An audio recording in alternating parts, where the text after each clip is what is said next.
Moving on to football, your Highlight Zone game of the week tomorrow night will be a Northeast 8 conference clash. We're talking about New Haven traveling to Leo. And when you take a look at that New Haven roster, you've got Nick Sexton at receiver, Bryan Sexton at quarterback. They've been friends, they've been teammates, and now they're officially family.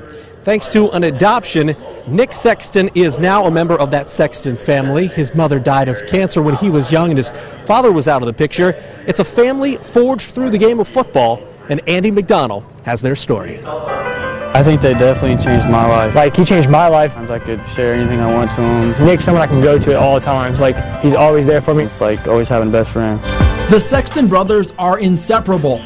Like peanut butter and jelly, you can't see one without the other. Even on their PAL youth football team 6 years ago, it was clear Nick had a bright future. Played football like no other. Matter of fact, he won MVP that year, most hustle that year. He's shifty and a high-paced, high-tempo player that likes to just get around people and move. His past made things complicated. Got taken in with my grandma and grandpa because my mom recently passed away then, and football was just the only thing I could do to get things off my mind. Even with the passion for the game, something wasn't right. Second year, 2010, he came back as a 10-year-old, played for 2 weeks and quit. My husband was like, Jody, he said, I'm not okay with that. It's something really bothers me about that. But they didn't just stand by. A trip to Nick's grandparents' house revealed the real reason behind his absence. I was afraid that no one would pick me up after practice. And he always just comforted me. This kid had a lot of trust issues. He was worried.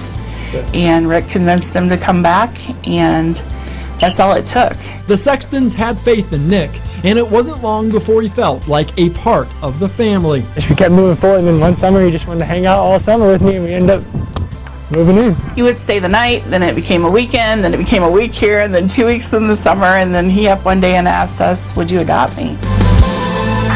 I just wanted a family again. We started talking, and I said, did you know Nick asked me to adopt him?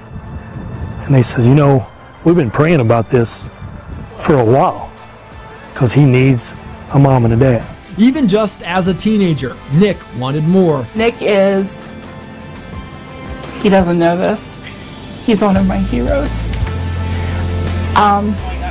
I can't imagine doing that at his age and be as brave as he's been the whole journey. I think Bryan was the biggest reason starting out because, you know, friends, but he liked what he came over and seen. And now I don't even look at him as adopted. He and Bryan were close friends and teammates at New Haven, so it wasn't a hard decision to welcome in a new brother. When we were friends, I always thought of him as like really close to me. It's just like having a best friend with me at all times. It's always been that way with me.